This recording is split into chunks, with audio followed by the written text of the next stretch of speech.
بسم اللہ الرحمن الرحیم۔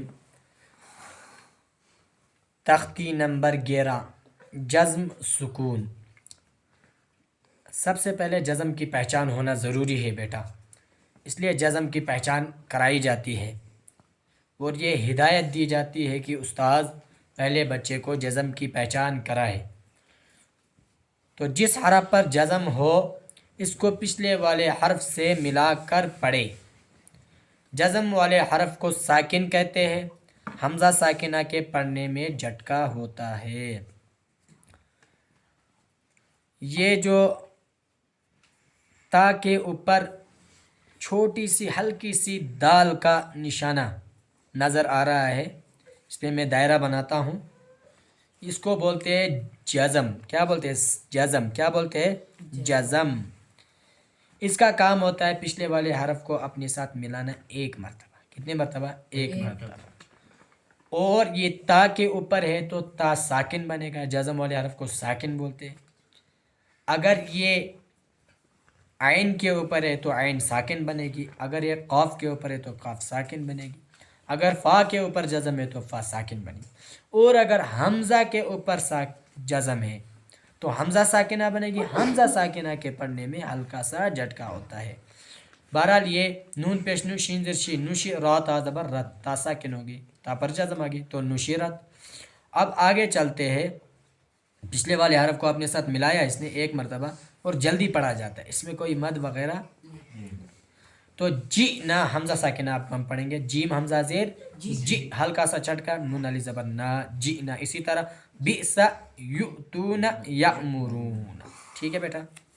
تو یہ یو واو کے اوپر حمزہ ہے، یأمرون یا الف کے ساتھ جو اوپر یہ حمزہ ہے تو حمزہ پڑھی جاتی ہے، باقی یہ رسم الخط کا قاعدہ ہوتا ہے، اس کو چھوڑ دیا جاتا ہے۔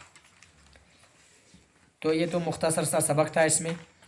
تو اب ہم تختی نمبر 12 کیا ہے؟ تختی نمبر 12 ہم ان دونوں کو اکٹھے پڑھاتے ہیں، ٹھیک ہے؟ 11 اور 12 تختی نمبر 12 قلقلہ۔ کیا ہے؟ سبق کا کیا نام ہے؟ قلقلہ۔ حروف قلقلہ 5 ہے، قاف تو با جیم دال، قاف تو با جیم دال۔ یاد کرنے کا آسان طریقہ یہ ہے کہ جن کا مجموعہ قطب جدن ہے، قطب جدن ہے، قطب جدن، جدن، ٹھیک؟ یہ دو حرف ملا کے ہو گئے 5۔ جب ان پر جزم ہو تو ان کو پڑھتے وقت ان کے مخرج ٹکر کھا کر الگ ہو جاتے ہیں۔ جب ان پر جزم ہو، کیا ہو؟ جزم کی پہچان میں نے کرائی۔ جب ان پر جزم ہو تو یہ حرف ساکن بنیں گے، جب یہ 5 حرف ساکن بنیں گے، جب ان پر جزم آئے گی تو ان کے پڑھتے وقت ان کے مخرج ٹکرا کر الگ ہو جاتے ہیں۔ جیسے ہم کوئی ربڑ والی بال زمین پر مارتے ہیں اور وہ ٹکرا کے واپس آتی ہے، یا ہم کسی ایسے بہبان جگہ میں آواز مارتے ہیں تو وہاں سے ہماری آواز واپس آتی ہے، لوٹ کے واپس آتی ہے، ٹھیک ہے؟ کہیں جنگل میں، صحراء میں ہم آواز مارتے ہیں تو وہاں سے ہماری آواز لوٹ کے واپس ہمارے پاس آتی ہے، تو وہی آواز ہم کو سنائی دیتی ہے جو ہم بولتے ہیں۔ یا کسی بند کمرے میں جب ہم پکارتے ہیں، بولتے ہیں تو وہ آواز چاروں طرف ٹکرا کر دیواروں سے وہ آواز لوٹ کے ہمارے پاس آتی ہے، تو اسی کو بولتے ہیں قلقلہ، آواز کا ٹکرا کر واپس آ جانا یا ٹکرا کر الگ ہو جانا۔ کیا ہو جانا؟ ٹکر کھا کر الگ ہو جاتے ہیں۔ ان کے علاوہ کسی جزم والے حرف میں قلقلہ نہیں، صرف اور صرف یہ 5 حرف ہے، قاف تو با جیم دا، ان کے علاوہ کسی جزم والے حرف پر قلقلہ نہیں ہوگا، اور ان 5 حرفوں پر جب رکیں گے، وقف کریں گے تو تب بھی قلقلہ ہوگا۔ کیوں؟ کیونکہ وقف کے معنی ہے آخری حرف پر جزم دے کر سانس توڑے، تو وقف کے معنی ہی یہی ہے، آخری حرف پر جزم دے کر سانس توڑے۔ جب ان 5 حرفوں پر بھی رکیں گے تو ساکن کریں گے، اس کو جزم دیں گے تو گویا کہ یہ پھر سے ساکن ہو گئے، گویا کہ یہاں پر بھی قلقلہ ہوگا۔ مثلا اب، اب، اب، جب، جب، جب، بج، بج، بج، صد، صد، صد، قط، قط، قط، جق، جق، جق۔ پھر امتحان ہے، اس میں آپ کو معلوم کرنا ہے قلقلہ کہاں پر ہے.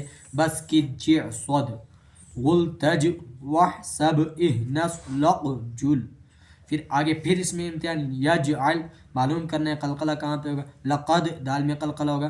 خلقنا قاف میں قلقلہ. اطعمنا تو میں قلقلہ ہوگا. وضحن با میں وضاد با زبر وض با میں قلقلہ. کیوں؟ با پر کیا ہے؟ جزم ہے. تو آگے بروج جیم پر رکنے کی حالت میں، وقف کی حالت میں قلقلہ ہو رہا ہے. محیط تو پر وقف کی حالت میں قلقلہ ہو رہا ہے. اہدنا یہاں پہ قلقلہ نہیں ہو رہا. تو معلوم چلا کہ 5 حرف ایسے ہیں، 5 سینٹنس ایسے ہیں، 5 ورڈ ایسے ہیں، قاف تو با جیم دال، جب ان پر جزم ہو تو ان کو پڑھتے وقت ان کے مخارج ٹکر کھا کر الگ ہو جاتے ہیں. ان کے علاوہ کسی جزم والے حرف میں قلقلہ نہ ہوگا. اور وقف کی صورت میں جب اس پر رکیں گے بروج محیط تو یہاں پر بھی قلقلہ ہوگا. والسماء ذات البروج والسماء والطارق. ٹھیک، تو گویا کہ معلوم چلا ان 5 حرف پر جزم ہو تو قلقلہ ہوگا. اور وقف کے معنی بھی یہی ہے، وقف کے معنی جزم دے کر آخری حرف پر سانس توڑنا. تو انشاءاللہ کل تختی نمبر 13 کو پڑھیں گے تشدید کا بیان. باقی والسلام فی امان اللہ.